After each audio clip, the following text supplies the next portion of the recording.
बिस्मिल्लाहिर्रहमानिर्रहीम।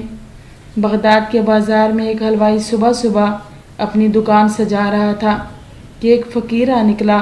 तो दुकानदार ने कहा, बाबा जी आओ बैठो।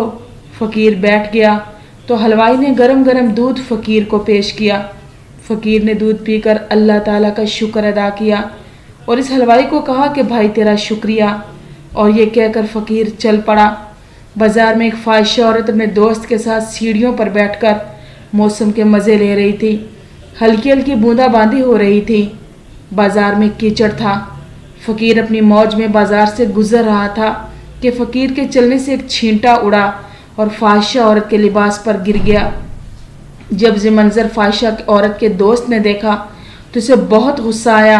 वो उठा और फ़कीर के मुंह पर थप्पड़ मारा और कहा कि बड़े फ़कीर बने फिरते हो, चलने फिरने की तमीज़ नहीं। फ़कीर ने हंस कर आसमान की तरफ देखा और कहा, मालक तो भी बड़ा बेनियाज है, कहीं दूध पिलवाता है और कहीं से थप्पड़ पड़वा देता है। ये कहकर फ़कीर आगे चल पड़ा। फ़ाहिशा औरत छत पर चढ़ रही थी तो सीढ़ियों पर इसका पाँव फिसलता है और ज़मीन पर सर के बल गिर जाती है। इसको ऐसी शदीद चोट लगती है कि मौका पर ही फौत हो जाती है। शोर मच गया कि फ़कीर ने आसमान की तरफ मुँह कर बद्दुआ दी थी, जिसकी वजह से ये कीमती जान चली गई। फ़कीर अभी बाज़ार के दूसरे कोने तक नहीं पहुंच पाए थे कि लोगों ने फ़कीर को पकड़ लिया और कहा, बड़े फ़कीर बने फिरते हो, हौसला भी नहीं रखते हो। फ़कीर ने कहा, क्या हुआ मियाँ? लोगों ने कहा, तुमने बद्दुआ दी और औरत की जान चली गई। फ़कीर ने कहा, वल्लाह मैंने तो कोई बद्दुआ नहीं दी।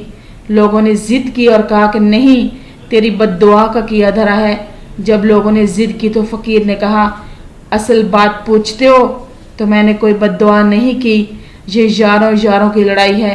लोगों ने कहा, वो क्या? फ़कीर ने कहा कि जब मैं गुज़र रहा था तो मेरे पाँव से छींटा उड़ा और इस औरत के लिबास पर पड़ा तो इसके यार को गुस्सा आ गया, उसने मुझे मारा तो फिर मेरे यार को भी गुस्सा आ गया। सुभान अल्लाह।